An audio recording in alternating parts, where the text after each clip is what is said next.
Welcome to a new Daily Top Askreddit video. Today's topic. Who's the character everyone loves but is actually annoying? Frosty the Snowman. I can't explain, but that motherfucker gets on my nerves big time. You're the first person I've seen actually answer the question. He's just sir, I'm the guy. Like, we get it dude, you're a jolly, happy soul. Get the fuck over yourself. Jerry from Tom and Jerry. Exactly, Tom has suffered too much because of this dirty little mouse. I have found my people. I always rooted for Tom as a young nipper. Seriously. Jerry starts shit and acts like the victim. Jerry is a cry bully. And I hate cry bullies.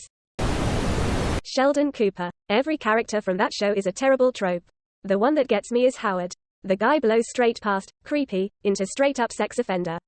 There's throwaway lines about how he put webcams into teddy bears he gave Penny and he just chuckles and the conversation carries on. There's scenes where he uses various cameras to look up people's skirts, down their tops. Sparrett scenes. Dude isn't, as the show puts it when Penny gives him a dressing down. A little peculiar. Dude should be in prison. This is who I thought of when I clicked on the thread. Possibly one of the most divisive sitcom characters, along with, I don't know, Pierce Hawthorne. Pierce is a wise old man. He and the Dalai Lama go way back. Pierce is just streets ahead.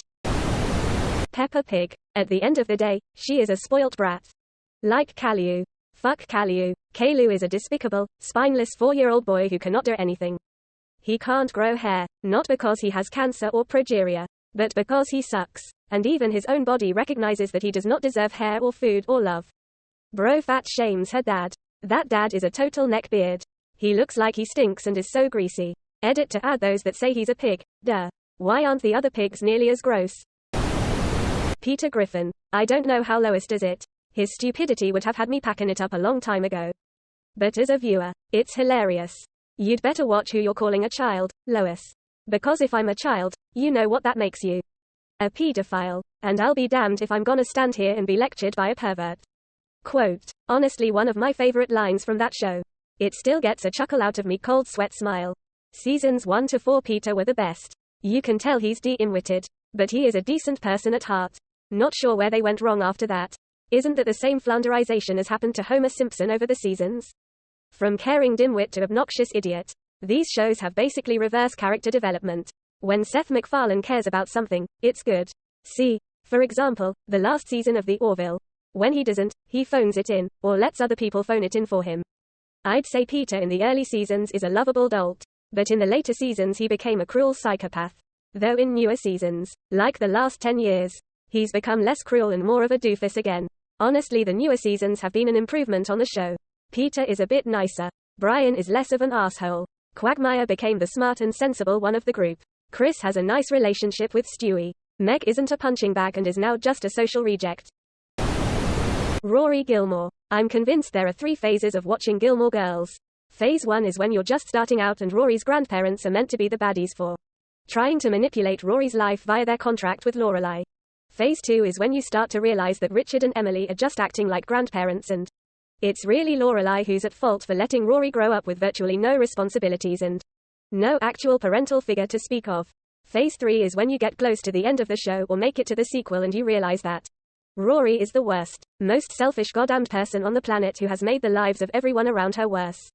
She has learned absolutely nothing. She hasn't grown up at all. And she can't fathom why the world won't just give her what she thinks she deserves. I am rewatching the series for the umpteenth time right now, but first time as a mom. My husband and I had this literal conversation last week.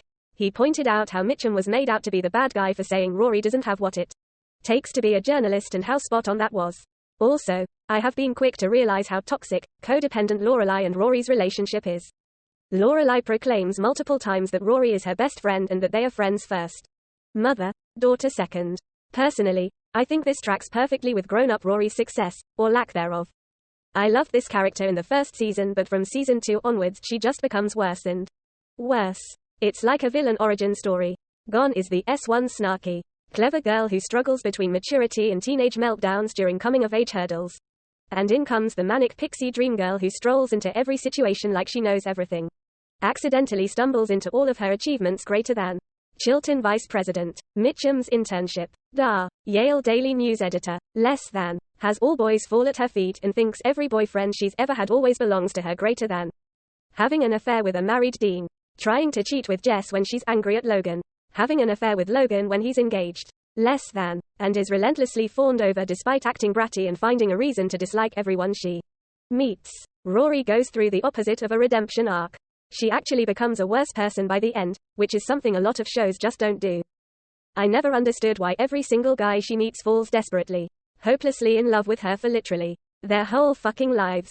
Being smart is not a personality. Super nitpicky, but I hate how her voice becomes cuter after the first season. You know, as a character, I find she's pretty well written as an example of a kid being given totally unrealistic expectations of how harsh the world is and growing up with zero criticism. If you're told all the time you're great and can do no wrong, then when the world bites you in the ass you're totally unprepared for it. From that stance, I find her pretty sympathetic.